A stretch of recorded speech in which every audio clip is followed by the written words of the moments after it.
So I said to you before, you have to remove all the line of metal being pushed out by the hammering process. So what I'm going to do now is, by using my emery paper discs of a medium grade, do not use that coarse. It's too coarse for you, and it's going to take you a longer time to remove those lines with the pumice wheel. So I use the medium grade. Fine is too smooth.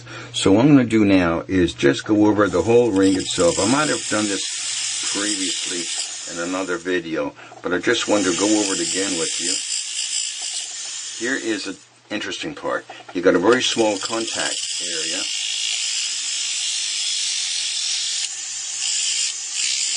Remove that overhanging piece of metal.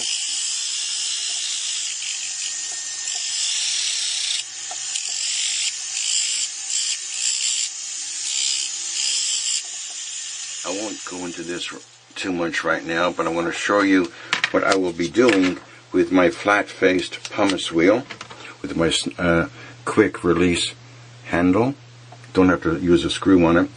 Now what I'm going to do now is, on a 45-degree angle or 33-degree angle, just clean the top of the bezel wall. Don't let it get close to the facets or the table of the stone, because if you do, you're going to see goodbye stone and everything's ruined, including the ring, because you have to take it out again. So avoid contact with the pumice wheel to the table of the stone. I've seen what happens, and it's not nice. I don't go too fast. I want it to do its work.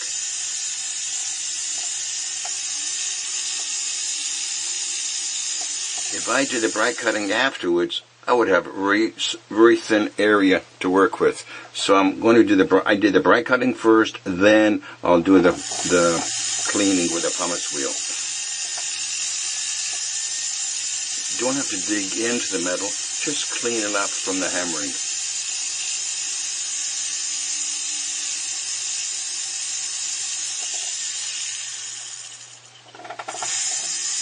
Touched up a bit more in the back.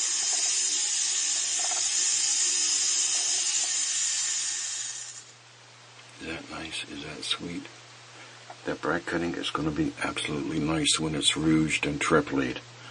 And I just go to the inside of the corners with my pumice wheel. You notice how I'm holding the ring against the bench peg. I don't want to hold it loose, so give it support. That noise is the foot pedal making the noise, showing some age on it.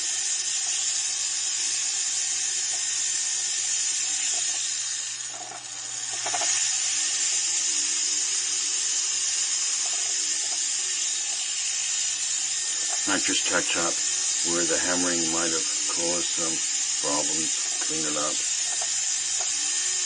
You don't need this for the polishing process.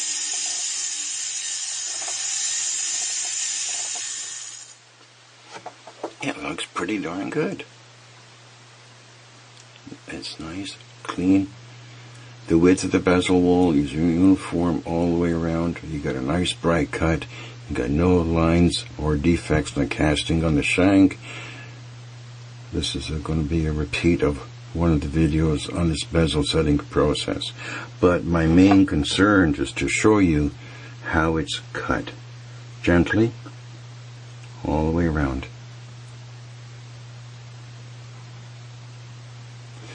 Thank you. Bye-bye.